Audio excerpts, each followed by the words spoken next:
Welcome, everyone, to our fun little study group for PP 5340, Introduction to Public Policy and Management. Yeah, glad you could join us. We are diving deep into some required reading today, specifically Chapter 8 from the text, Race and Social Equity, a Nervous Area of Government. Yeah. And if that title, A Nervous Area of Government, gives you pause, well, you're precisely where the authors want you to be, I think. Right. It signals this isn't easy territory. Definitely not. So our mission for this deep dive, really, is to systematically examine how government can and maybe must integrate the measurement of racial equity. Integrate it right into its core performance management and accountability structures. Exactly. It's about making equity, mandatory, not just some optional add-on. Okay, so let's unpack this mandate. There's a quote that really sets the tone, doesn't it, from Justice Blackmun. Oh, yeah. The Bake Case, 1978. It's powerful.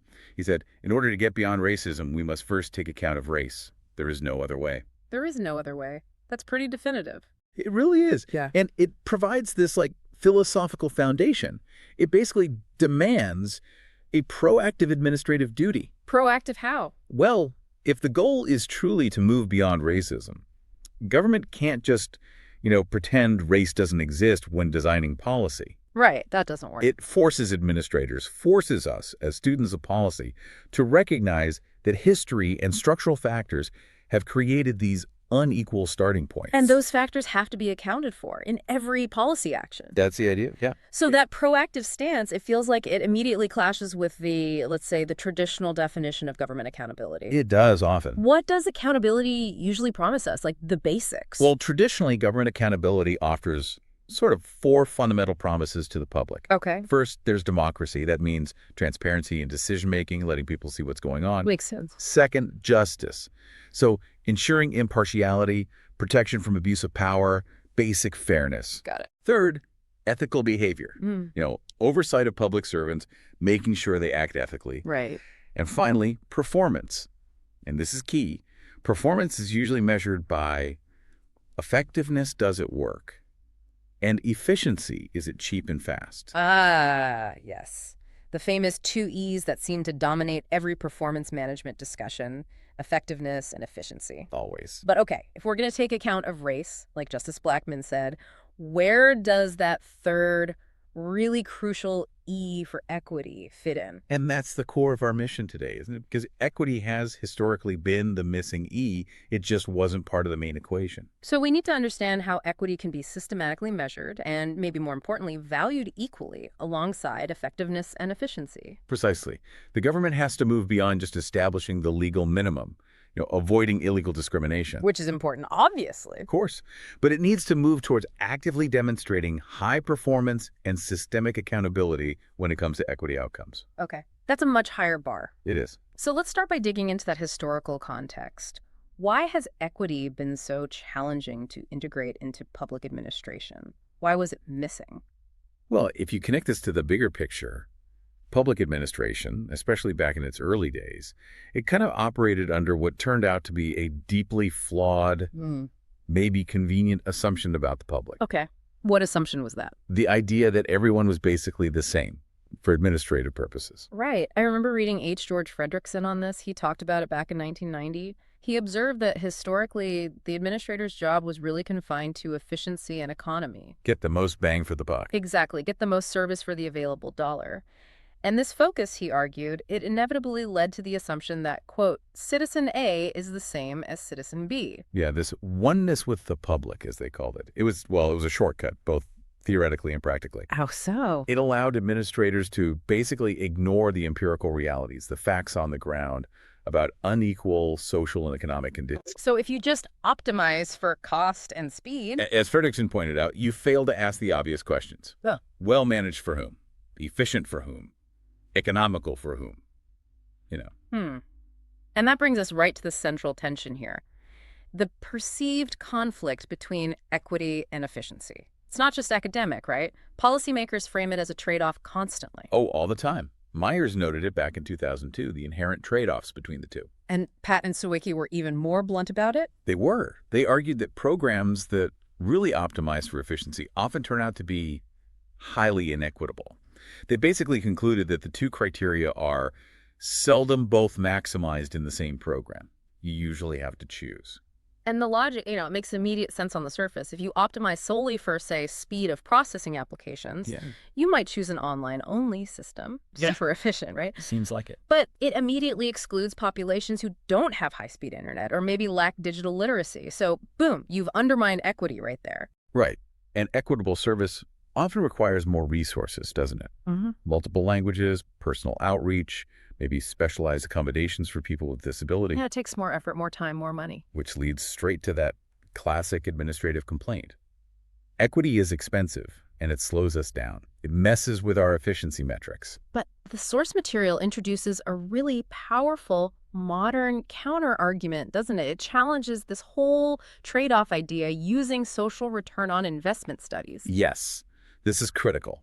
It completely reframes the discussion. How so? Because if social inequity actually has enormous economic costs down the line, Then targeted investment in equity isn't actually a drain on resources. exactly, it's preventative economic policy. It saves money in the long run. So the argument that equity compromises efficiency, it just fails to account for the massive long-term costs that systemic social inequity imposes on, well, everyone, on the public budget. Right? Think about it. Everything from healthcare disparities leading to higher emergency room costs to higher incarceration rates, lower educational attainment, lost productivity. Yeah. It all ends up. Okay, give us a specific example from the source that really drives this point home, the Minnesota study. Yeah, the Aaron and Temple study from 2007 in Minnesota. It's a fantastic example. They looked at youth intervention programs, specifically aimed at at-risk youth. And what did they find? They found that these programs, these investments in equity, can produce returns of up to $14 for every single state dollar invested. Wow. 14 to 1. That's Yeah. It's massive. But okay, playing devil's advocate here, as a policy student, my first question is, how do they even calculate that? How do you reliably quantify something like less adult crime prosecution that didn't happen or school dropouts that were prevented? That's a fair question. And yeah, the methodology gets complex, but it's essential. They're calculating what's called a counterfactual, meaning what costs would the state likely have incurred if these young people had not received the intervention, based on statistical probabilities for similar groups. Ah, I see. So that $14 return, it's realized through tangible avoided economic benefits. Things like reductions in court costs, less need for public assistance later on, lower costs of adult incarceration. And potentially increased future tax revenues from higher employment rates for those kids. Exactly. The rigor of these studies, while always debatable to some extent, makes it very difficult for critics to just stick to the old narrative that equity is only a cost center. So it's demonstrable proof, really, that investing in marginalized communities can actually be a highly efficient economic strategy in the long run. That's the critical synthesis, yes. Yeah. Equity is an investment in long-term efficiency by eliminating these systemic drains on the economy and society. Okay. So we've established the economic necessity, or at least a strong argument for it. Let's pivot now to the analytical foundation needed to actually measure this stuff. We need tools, definitions. Right, we need to get specific. We begin with the concept of race analysis. And how does the source define that? It defines it as the systematic application of tools of historical and cultural analysis to understand the social and economic circumstances facing Blacks and other racial minority groups. Okay, systematic, historical, cultural analysis. This sounds like it moves us way beyond just checking boxes for legal compliance. It absolutely does. It pushes us into looking at root causes, the historical context. And when we talk about root causes and historical analysis, especially regarding race in America, we pretty much have to start with W.E.B. Du Bois, right? You really do. His 1899 work, The Philadelphia Negro, it's seminal. And it wasn't just, like, descriptive writing. The source calls it one of the first truly rigorous, in-depth sociological analyses, basically a foundational document in policy analysis itself. Absolutely. He was doing empirical social science, identifying the structural factors that govern Black life in Philadelphia's 7th Ward at the time. Groundbreaking stuff, because he was identifying the specific, almost like policy effects of prejudice, not just random individual acts, but systemic barriers imposed by the city's system. Exactly. Built into the way things worked. He broke down 6 distinct effects of prejudice. They're pretty chillingly concrete. Let's list them, maybe try to connect them to modern policy areas. Good idea. Okay, so the first two really dealt with economic stability. Which were? Number one, the restriction of Blacks to menial work roles. basically being kept out of better jobs. Okay. And number two, their constant vulnerability to job displacement. So if white workers wanted their jobs, whether native-born or immigrants, the black workers were the first to go. Last hired, first fired. Mm. And you can draw a direct line from that to modern policy debates about, say, job training equity, barriers and licensing requirements, access to secure unionized jobs. Absolutely. The legacy continues. Mm. Okay, the next two dealt more with advancement and protecting what little assets people might have had. Right. Number 3 was The constant resentment of black advancement and initiative. Any sign of getting ahead was met with backlash.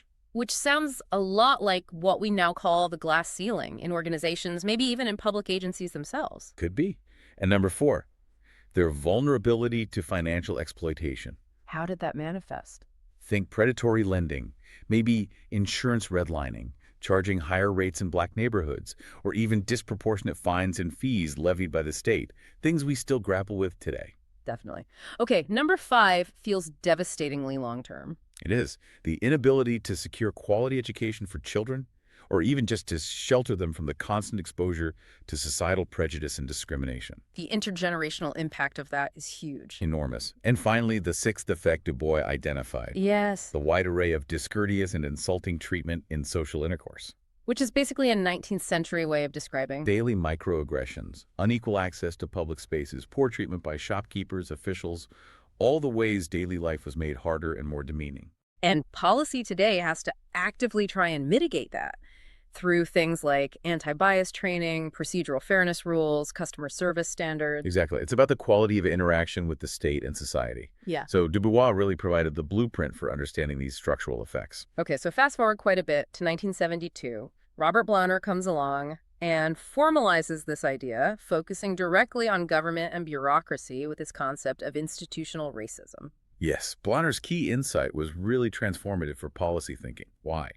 Because he showed that racism can have an independent institutional base. Meaning it doesn't require individual prejudice to actually be effective? Precisely. The processes that maintain domination, the systemic control of resources and opportunities by whites over non-whites, they can simply be built into the major social institutions, baked into the system. So the system itself, like the bureaucratic design, the official rule book, the standard way of doing things that can do the work of excluding or restricting participation, even if the person administering the rule holds absolutely no personal racial animus. That's exactly it. And that's why it's so hard to tackle sometimes. Right. Blunner's work shifts the problem from just focusing on individual malice, the bad apples theory of racism, To the much harder to address realm of bureaucratic design and standard operating procedures, things that seem neutral on the surface. procedures that have just become conventional, the way things are always done. Yeah. And that's why we need these proactive analysis tools like REIAs, which we'll get to uncover those hidden impacts. Okay, so moving from that critical, historical, and theoretical context, let's get practical again. We need to understand the difference between just meeting the legal minimum for non-discrimination and actually achieving performance excellence in equity. A crucial distinction for public managers. Legally, discrimination is generally defined by the courts in, well, 2 pretty narrow ways. Right. First, you have disparate treatment. This one's usually easier to grasp. It's treating an individual less favorably specifically because of their race. So, like a hiring manager explicitly saying, I'm not hiring you because you're black. Intentional discrimination. Exactly. Clear-cut, motivated by race. Okay, the second type is disparate impact. This one's often trickier. It is. This involves a policy or practice that seems race-neutral on its face, but nonetheless has an adverse impact, a negative effect, on a disadvantaged racial group. And crucially, It lacks a sufficiently compelling reason or business necessity for that harmful impact. can you give an example? Sure. Think about maybe certain standardized testing requirements for a job that statistically disadvantage one racial group over others, but the test itself isn't actually a very strong predictor of job performance. Is that requirement truly necessary, given the harm it causes? Okay, I see. Neutral rule, unequal outcome, maybe no good reason for it. That's the idea. But here's the critical point for policymakers. The Constitution, specifically the Equal Protection Clause, sets a surprisingly low bar for government action. How so? The Constitution primarily prohibits intentional discrimination that's disparate treatment. But proving a constitutional violation usually requires proving discriminatory intent or purpose.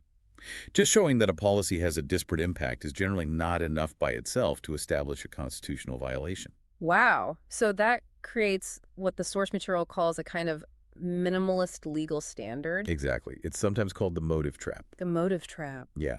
If a government practice harms disadvantaged racial groups, let's say, by citing a polluting factory next to a predominantly minority, low-income neighborhood, but the government can argue the reason for the decision wasn't race, but purely cost savings or zoning convenience. Then even if they knew it would cause harm, it might still be legally permissible under the Constitution. Often, yes. The government isn't banned from acting in spite of potential harm to disadvantaged racial groups. It's generally only banned from causing harm because of race. Intent is key. So the law basically allows government agencies to ignore harmful effects, or at least subordinate them to other goals like efficiency, unless those effects were demonstrably intended based on race. That's often the practical reality, yes. Which means relying solely on the Constitution or anti-discrimination law to mandate equity in government services is probably a losing strategy. It's insufficient, for sure. Therefore, government has to aim higher. It needs to use high-performance standards to exceed that legal minimum. Like agencies already do for other things. Exactly. Think about it. Agencies monitor and strive to improve metrics like pothole repair times or how quickly they process permits. Not necessarily because the law mandates perfect service down to the minute. But because citizens expect high-quality, effective service, it's a performance expectation. Right. And that same standard excellence, that same performance expectation, must now explicitly apply to racial equity. Okay, so this means agencies need to be, like, intrinsically motivated to analyze the racial equity dimensions of their services. Yes, moving beyond this sort of don't get sued compliance checklist model. Towards a proactive, demonstrate fairness and achieve equitable outcomes model. That's the goal. And this proactive approach becomes absolutely essential, critically important, when we consider the concept of cumulative discriminatory effect. Ah, right, the idea that harms compound over time. Exactly. And current legal mechanisms, focused on specific acts of discrimination, are completely ill-suited to address these long-term compounding harms, the kind Du Bois was already identifying way back when. Let's use the classic compounding example from the text. Say, historical real estate agent discrimination. Leads to housing segregation. Certain groups are steered away from certain neighborhoods. Okay. That segregation then impacts the quality of local schools because schools in the U.S. rely so heavily on locally generated property taxes. Segregated housing means segregated, unequally funded schools. Right. And then that lower quality education received over years inevitably impacts long-term labor market outcomes for an entire generation coming out of those schools. Fewer opportunities, lower wages. So you have this chain reaction, housing, schools, jobs. Exactly. And here's the legal breakdown. Well, maybe the initial act of housing discrimination by a specific agent could be litigated, if you can prove it. There's no single legal mechanism to really allocate blame or provide a remedy for the cumulative educational or labor market differences that result decades later from that whole systemic pattern. Precisely. The law tends to look at the single discriminatory action, the single mechanism, while real life and systemic inequality operates on these compounding, interconnected effects over long periods. So, since the current legal framework often fails to fix these compound historical issues, Government must use systematic performance standards and analysis tools to measure its own contribution to, and hopefully its efforts to mitigate, those negative cumulative outcomes. It has to take responsibility for its part in the system. Okay, that makes sense. So how do we transition into systematic measurement? The text says racial equity analysis generally aligns with 4 major approaches already used to measure social equity more broadly. Yes, drawing on work by Johnson and Svara from 2011. This framework gives us a structure for effective assessment, breaking equity down into manageable dimensions. Okay, let's run through those 4 dimensions. First up is procedural fairness. This sounds like due process, basically. It is, essentially. Procedural fairness involves examining all the procedural rights people have, the treatment individuals receive from the agency, and crucially, the unbiased application of eligibility criteria for existing programs and benefits. So we're looking for impartiality in the process itself. Exactly. Are the rules applied fairly to everyone, regardless of race? Examples of failure here might be Well, failing to provide proper notice and hearings before relocating low-income families for a big development project. Definitely. Or racial profiling by police, that's a procedural fairness issue. Or maybe implementing eligibility criteria for a benefit program that are intentionally or even unintentionally biased against a specific racial group, making it harder for them to qualify. Right. And the text gives a guiding question for internal agency analysis here. Yeah. Are processes for career development, advancement, awards, and recognition equitable? So it also applies to internal personnel actions within the agency itself. Fair process for employees, too. Okay. Dimension 2 is access, also called distributional equity. The text hints this is where the debates can start heating up. They often do. Access requires reviewing policies and services to determine the actual level of access different groups have to government benefits and services. And, very importantly, analyzing the reasons for any unequal access observed. And this raises that key normative policy question. The big one. Should all persons receive the exact same service, like the same amount of input resources? Or should there be a policy commitment to providing the same level of service or achieving the same results, even if that means different inputs? That's the core conflict, isn't it? Equal treatment versus equitable outcomes. It really is. Because if providing the same level of outcome means you have to disproportionately fund services in one community, say, intensive language support programs in immigrant neighborhoods because they're starting further behind on some measure. How do administrators justify that to the broader tax base, parts of which might be demanding equal, meaning identical resource allocation everywhere? Tough politics. Very tough. It requires a real shift in political discourse, moving the focus from simply equal treatment to achieving genuinely equitable results. And the guiding question for access reflects this challenge. It does. Do budget allocations reflect a commitment to fair results among all stakeholders? It pushes you to think about whether resources are allocated appropriately to achieve those fair results, not just distributed identically on a map. Okay. Dimension 3 is quality, also called process equity. Right. This one focuses on reviewing the consistency and the quality of existing services as they are actually delivered to different groups. So not just if they get the service, but how good the service is. Exactly. We're asking, is the experience of receiving the service equally good everywhere, regardless of, say, neighborhood demographics or income levels? The examples the text uses here are very tangible, very practical. Like, is garbage pickup quality the same everywhere? Yeah, do they spill less, miss fewer cans, come just as frequently in all neighborhoods? Yep. Or think about schools.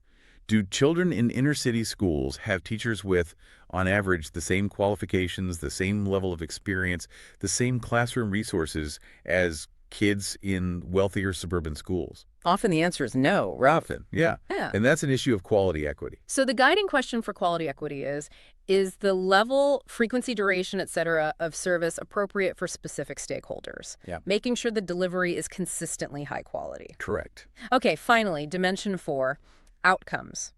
This feels like the highest bar, the ultimate test. It focuses purely on the results. It is the highest bar. Outcomes analysis involves examining whether policies and programs actually have the same final impact on all racial groups. Did the intervention actually close the gap? This is often called equal results equity. Right. And it might imply that resources should be allocated differently, perhaps unequally, until those disparities in results are minimized or ideally eliminated. So this moves way beyond just looking at inputs like budget or processes like fairness rules or even quality like teacher experience. It focuses purely on the bottom line. Did the government's actions actually reduce the inequality that exists in society? Which forces some really hard questions, like how much inequality in outcomes is actually acceptable, and to what extent should government intervene to actively reduce that inequality? Those are deep philosophical and political questions. They are. And the ultimate guiding question for this dimension reflects that. Does the organization take action to improve disparities? It judges the agency by its impact on reducing inequality, not just its good intentions or smooth processes.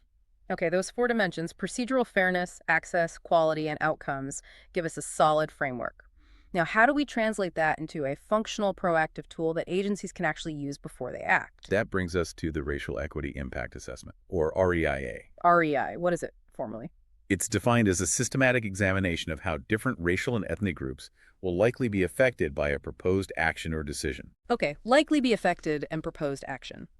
The key administrative takeaway here seems to be that REIAs are meant to be used before a program is implemented or a policy is decided. Absolutely critical. You have to predict and, ideally, correct the potential inequity before the resources are spent, before the harm is done.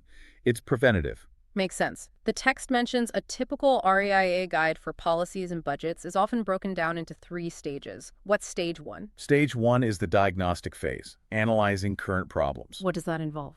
It requires administrators to first identify the adverse effects already being experienced by disadvantaged racial communities in the relevant policy area.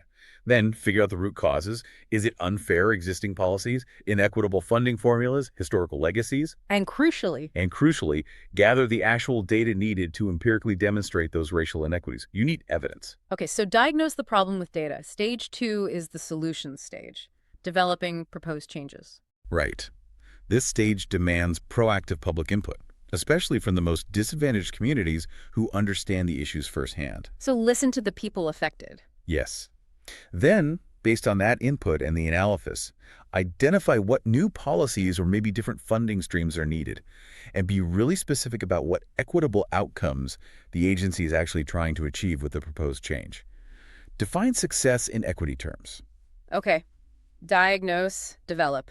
Stage 3 is the final check, analyzing current proposals. This is like the final screening before you hit go. It's where you rigorously assess the plan you just developed. What kind of questions do you ask here? You ask tough questions like, will this proposal inadvertently reduce or eliminate other programs that are actually vital to disadvantaged communities? Does the final proposal truly maximize equity and inclusion across all 4 of those dimensions we discussed: procedure, access, quality, outcome? It's the last chance to catch unintended negative consequences. Exactly. It's the quality control step for equity. Okay, theory is good, but let's make this concrete. The text uses the Seattle City Lights Streetlight Relamping Program as a case study, Exhibit 8.1. This sounds like a perfect example of how an REIA can uncover subtle institutional inequities. It's a great example, yeah. So the context is Seattle City Light had this massive infrastructure project planned, replacing about 21,000 old, inefficient streetlights with new ones. Good Goal, right? energy Now, efficiency. seems straightforward, but they also had an existing system for dealing with outages, right? Yes, and that system was slow and expensive, largely because it relied heavily on customers phoning in reports when a streetlight was out. Okay, so the REIA team starts looking at this. What did they find first? Well, they immediately uncovered a racial disparity hidden right there in that basic service system. How? They realized that immigrants who didn't speak English fluently, or maybe people who were just generally unfamiliar with navigating city services, were significantly less likely to actually pick up the phone and report an outage. So the official process itself, relying on customer reports, was unintentionally perpetuating unequal service delivery. Lights were probably staying out longer in immigrant communities because they weren't getting reported as often. Exactly. A systemic bias baked into a seemingly neutral process. But the REIA went deeper, didn't it? It looked at the deployment plan for the new lights. Yes. And this is where it gets really interesting. They found that traditionally, just as a matter of habit, City Light began all major system upgrades and service improvements in the north end of its service area. And the significance of starting in the north. Well, the north end generally correlated with whiter, more financially advantaged residents. It was simply the institutional status quo, maybe, where the politically powerful residents lived, where complaints got quicker attention. Historically, it was just how things were done. So the logistical plan itself, where to start replacing the lights, which was probably designed purely for administrative convenience or based on historical patterns, was effectively a form of institutional racism, just like Blauner described. A bureaucratic rule or norm that resulted in service improvements disproportionately benefiting the already advantaged population first. Inertia itself became the instrument of inequity. Wow. Okay, so the REIA uncovered this. What was the solution? The equitable solution, which came directly out of the REIA analysis and the conversations it sparked, was a complete reversal of the standard logistical plan. Meaning? Instead of starting in the north and working south, they decided to start the relamping project from the southernmost line of the service area and move progressively north. Why was that more equitable? Because, as the analysis showed, that ensured that more low-income and immigrant communities would be served first by the new, better streetlights. It proactively corrected that historical systemic bias in the sequence of service delivery. That's fascinating. It shows that equity isn't just about what service you provide, but sometimes the order in which you provide it matters hugely. Absolutely. Sequence can be policy. And the text also notes the process led to significant internal learning within City Light. How so? It forced project managers and engineers to recognize that their seemingly neutral logistical decisions actually had concrete differential consequences for diverse communities, something that probably had never been trained or asked to consider before. Building that capacity for equity analysis internally. Exactly. Okay, so that kind of systematic evaluation isn't just limited to city utilities or administrative agencies. Legislative bodies have also started adopting similar tools, haven't they? Yes, which brings us to the Minority Impact Statement, or MIS. And Iowa was the trailblazer here. Yeah, Iowa passed the nation's very first MIS legislation back in April 2007. And the context for why they did it was pretty stark, providing immediate justification. What was the context? The state legislature was directly responding to a report from the Sentencing Project. And that report found that Iowa was incarcerating African Americans at a truly shocking rate, 13 times the rate of Caucasian. 13 to 1. What was the national average at the time? About 5.6 to 1. So Iowa was more than double the national average disparity. And what were the population numbers? At the time, African Americans made up only about 2% of Iowa's total population, but they constituted 24%, almost a quarter of its prison population. Okay, yeah.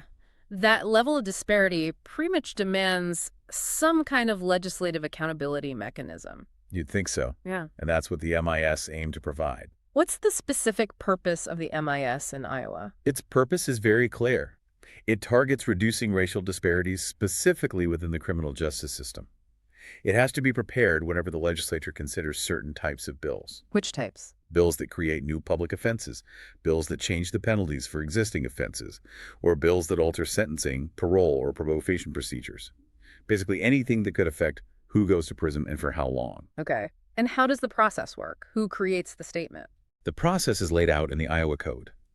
When one of these correctional policy bills is proposed, the Nonpartisan Legislative Services Agency, or LSA, they have to prepare the impact statement. They do this in cooperation with the state's Division of Criminal and Juvenile Justice Planning, which has access to the relevant data. And this is where the policy analysis really kicks in, right? The LSA's job sounds difficult. It is. They have to use historical sentencing data, look at the effects of past mandatory minimums, consider demographic patterns, and basically project, as accurately as they can, what the likely racial impact of the proposed new law will be. Impact on what specifically? On arrests, prosecutions, convictions, and ultimately incarceration rates for different racial groups. They have to estimate if the proposed law will likely worsen or potentially improve existing racial disparities in the justice system. And the statement itself, where does it go? Does it just get filed away? No, and this is crucial for its power. The law requires that the finished minority impact statement must be formally attached to the bill before it can be debated on the floor of the legislature. So policymakers cannot claim they didn't know. They are forced to confront the projected racial consequences before they vote, right alongside arguments about public safety or cost. Exactly. It puts the equity information directly into the legislative debate. They can't plead ignorance. And when they're reviewing that statement, the text says policymakers are supposed to address two critical questions. These seem to define the whole purpose of the MIS. They really do. They steer the legislature toward considering equitable outcomes. What's the first question? First, do the presumed crime control benefits of the proposed policy truly outweigh the projected negative consequences of heightened racial disparity? So it forces a direct cost-benefit analysis, but where the cost is measured partly in human terms of equity and fairness, not just dollars. Precisely.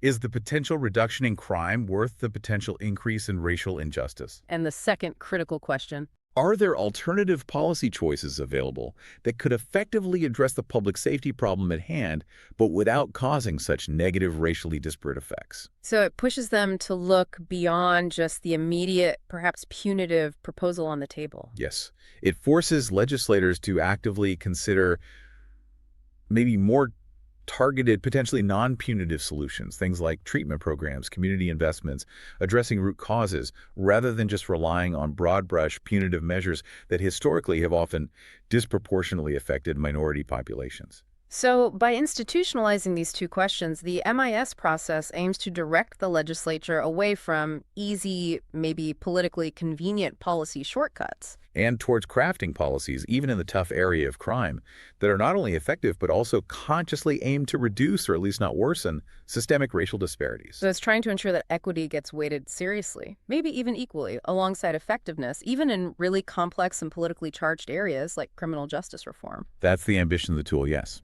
Okay, so we've covered the analytical framework with the 4 dimensions, and we've looked at proactive tools like REIAs for agencies and MIMIS for legislatures. But how do we kind of finalize the process? How do we actually assign an overall performance rating to an agency's equity efforts? Is there a formula? Yeah, the text is careful to point out that equity evaluation isn't like calculating miles per gallon. There's no single universal mathematical formula. Okay, so what is it like then? It's much more akin to program evaluation in general. It relies on a holistic assessment, using judgment informed by data, judging performance against those 4 essential dimensions we keep coming back to: procedural fairness, access, quality, and outcome. Right. And Table 8.4 in the text details a 4-tiered rating system for this holistic review. This seems key. Let's walk through that framework, starting with the ideal goal. Okay. The highest possible rating is equitable. And to get that top rating, an agency or program needs to demonstrate excellent performance on each and every one of those 4 equity dimensions. No weak spots allowed. Excellent. Across the board. Okay, what's the next step down? The next level is minimally inequitable. This requires achieving at least good performance on all 4 dimensions. So maybe not perfect, but consistently solid. Good on all 4. Got it then. Then we have moderately inequitable. This requires achieving at least fair performance on each of the 4 dimensions. Tolerable, perhaps, but clearly room for improvement everywhere. Fair on all 4. Okay. Yeah. And the lowest rating? The lowest rating is simply inequitable, and this rating is assigned if the evaluation finds that performance is below fair on any single one or more of the 4 dimensions. Wait, hang on. Below fair on just one dimension, even if the others are excellent, gets you the lowest overall rating. Yes. That holistic assessment is the crucial caveat, the part that really forces consistency. We need to pause and think about the policy implications of that. That sounds really tough. It is tough. I mean, if an agency can get dinged with an inequitable rating overall just because it's maybe only fair on, say, the quality of service delivered in one area, even if its procedures are perfectly fair and transparent, excellent on procedural fairness, Yeah. doesn't that potentially discourage transparency? Like, why would an agency publish all its data if one weak spot, one area where they only score fair, drags down their entire public rating to the bottom? That's a really important tension to recognize. It absolutely creates an intense pressure point for public managers. But that pressure is intentional. Why? What's the purpose of such a harsh standard? The purpose is to force administrators and the political leadership above them to recognize that performance is only truly meaningful when it's consistent across all the important dimensions of service delivery, including equity. Equity isn't just one isolated metric you can trade off against others. So the system holds agencies accountable not just for their intentions or their internal paperwork and processes, But for the consistency and the ultimate results of their actions out there in the real world, across all ways they interact with all segments of the public. No hiding behind good scores in one area while failing in another. Okay, I see the logic, even if it's demanding. So, stepping back, the primary goal of developing and using these kinds of toolkits, the REIAs, the MISs, this rating system, it's really about detecting the more subtle aspects of racial inequities, as the text says. Exactly. We're talking mostly about those systemic, often nuanced issues that get embedded in conventional bureaucratic rules and practices, things that are far more common today, arguably, than overt, blatant, illegal discrimination. Though that still exists too, of course. Of course. But the tools are especially good at uncovering the institutional patterns. So what's the path forward then? What needs to happen for this approach to become widespread? Well, the text argues pretty clearly that these toolkits need to become routine, standard practice in public administration and policy analysis. But there's a big but. Which is? They require a specific skill set that, frankly, many public administrators and policy analysts currently lack, particularly skills in collecting and analyzing racially disaggregated data, conducting meaningful community engagement focused on racial impacts, and understanding historical context. So training is essential. Absolutely critical.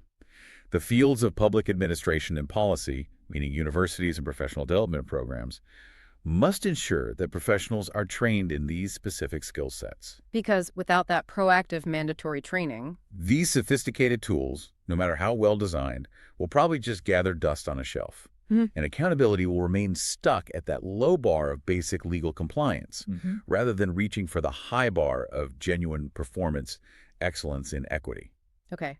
So wrapping this up, what's the big takeaway from our deep dive today? I think the core message is that assessing racial equity can't be an afterthought. It has to Mhm. be systematic. It has to be proactive, used before decisions are made and resources are committed. And it needs to be valued just as highly as effectiveness and efficiency in judging government performance. It's really the only way, the text suggests, for the system to start fulfilling the promise of true accountability for all citizens and maybe begin to undo some of the generations of structural harm we talked about earlier. Yeah, it's a necessary step, even if it's a difficult one. Okay, and as we always do, let's leave our listeners, our fellow students in PP 5340, with a provocative thought to chew on, connecting back to the material, but maybe pushing a bit beyond. All right. So if we accept the idea that cumulative discriminatory effects, like that chain reaction linking housing segregation to educational quality to job outcomes, are arguably the most damaging and hardest to fix forces undermining equity, Yeah. then how might policy design and maybe even legal mechanisms need to evolve beyond just addressing single bureaucratic practices or individual discriminatory acts? You mean, how can government learn to legally manage or mitigate these systemic long-term disparities that compound over decades? Exactly. Instead of just reacting to the immediate symptom or the single bad rule, how do we design interventions that tackle the whole interconnected system of disadvantage? What would that even look like legally and administratively? That is a tough one. No easy answers there. Definitely not. Something to mull over as you prepare for your next policy assignment, perhaps. Indeed. Well, thank you for joining our study group deep dive today. Yeah. Thanks, everyone. Keep digging into the readings.